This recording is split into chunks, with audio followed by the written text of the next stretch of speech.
लाहौर में रमज़ानुल मुबारक के दौरान फलों की कीमतों में मनमाने इजाफे से शहरी बिलबिला उठे।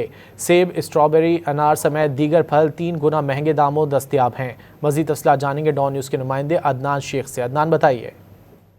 लाहौर में फलों की कीमतें आसमान पर जा पहुंची हैं। जो कीनू है वो 100 रुपये किलो और 200 रुपये दर्जन, जबकि सेब की जो कीमत है वो 300 से 400 रुपये किलो।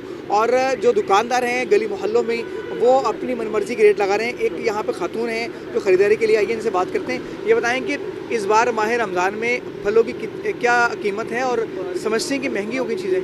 बहुत ज़्यादा महंगी हो चुकी हुई हैं। बल्कि पिछला रमज़ान था उसमें फलों की कीमत बहुत कम थी।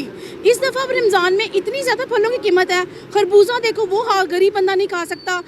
जो स्ट्रॉबेरी है, हर बच्चे की ख्वाहिश होती है, हर गरीब माँ बाप की ख्वाहिश होती है वो अपने बच्चों की ख्वाहिशात पूरी करे, लेकिन वो महंगाई की वजह से हम लोग पूरा नहीं कर सकते हैं। आपने यहाँ पे खातून की बात सुनी, यहाँ दुकानदार इनसे ही बात करते हैं। वो मंडी से ही है ना सर, मंडी से ही है। मंडी से जैसे दुकानदार को चीज़ मिलेगी वैसे वो बेचेंगे। जी बिल्कुल, आपने दुकानदार की और ग्राहक की दोनों की बात सुनी और इनका कहना है कि जो असल में जो मुजरिम है, महंगाई का जिम्मेदार है वो आड़ती है। और लाहौर की मंडियों में आड़तियों ने जो है वो रेट बढ़ा दिए हैं, जिसके बायस जो दुकानदार हैं वो महंगी सब्जियां और जो फल हैं वो बेच रहे हैं। और जो शहरी उनका यही हुकूमत से मुतालबा है कि जो चीज़ों की बढ़ती कीमत है इसको कंट्रोल किया जाए। जी अदनान, बहुत शुक्रिया इन तफसीलात के लिए।